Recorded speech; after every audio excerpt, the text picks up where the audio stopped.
probably a piece of plastic blowing around that catches some sunlight. Now, keep an eye on there it. It is, right there. Yeah, look at it. I saw it. It just, I don't know. Look how it flickers. Sure.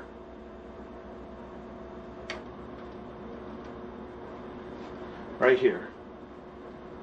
Yeah, yeah. Look at it there, right? It's coming up. Right there. What is that? Sunlight, don't forget where your sun's coming from. The sun's coming from this direction. It has to be heat, though. It has to be heat. It's not sunlight is coming from this direction. Tank's leaving. Okay? There's no way for the sunlight from this angle to come all the way around and reflect into a window. Good point. Good point. Okay? By the way. Yeah. By the way.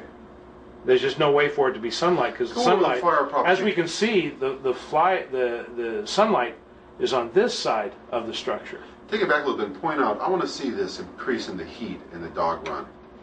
Okay. I want to get a repeat of that. Go through the fire again, will you? Just for the hell of it. Mm-hmm.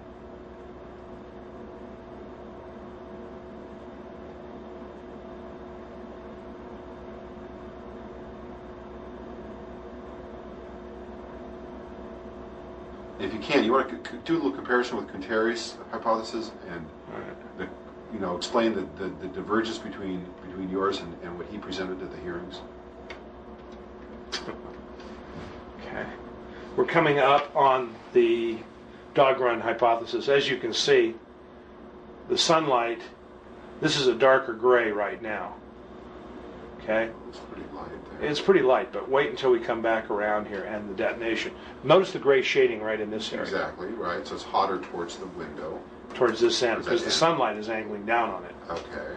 All right? Now, there's your detonation. There's a flash, yeah. Now the intensity of the white is going greater. And the contrast is being tweaked here also. Now it's graying down again. It's hard to see on this VHS copy. It's easier to see on the D2. But it's graying down into here. I mean, we're talking subtleties here. Nothing. Like momentary too. It is, and it's pulse, nothing. A pulse. So the theory is that. And there's our heat plume there. We also appear to have a heat plume down over here as well, right, in the rubble. You had mentioned that. But see how this changes shape and intensity? And the fire's gone from over here to over here now. The fireball has traveled down through here, through the chapel, out front, and then up the hallway this way. The tower fire had already started. Right. That had already been going. But now, this fire co-joined with it, and whoosh, okay? Now, and the dining room has started now? The dining room has been underway for about a minute. And when did the dining room start relative to the dog run flash? The dog run flash was at 12:08:30, and according to Dr. Quinteri, and I would concur, the dining room fire starts at 12:08:48.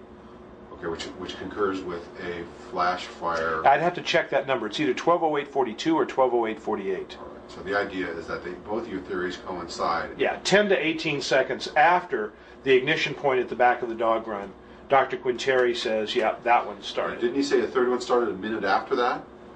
Yes, actually there's several.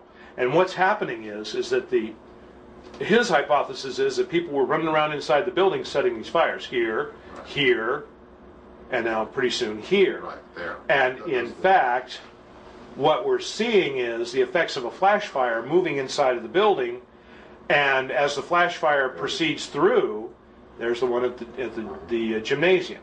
As the flash fire proceeds through, different materials will ignite and burn at different rates as the flash fire ignites them, thus giving the appearance from the outside of multiple fires being set. And Dr. Quinteri bases his assumption that it was people setting the fire inside because he simply refuses to deal with the hypothesis of the flashbang grenade igniting the CS gas particulate, which he did not deal with at all. The CS gas particulate just wasn't dealt with.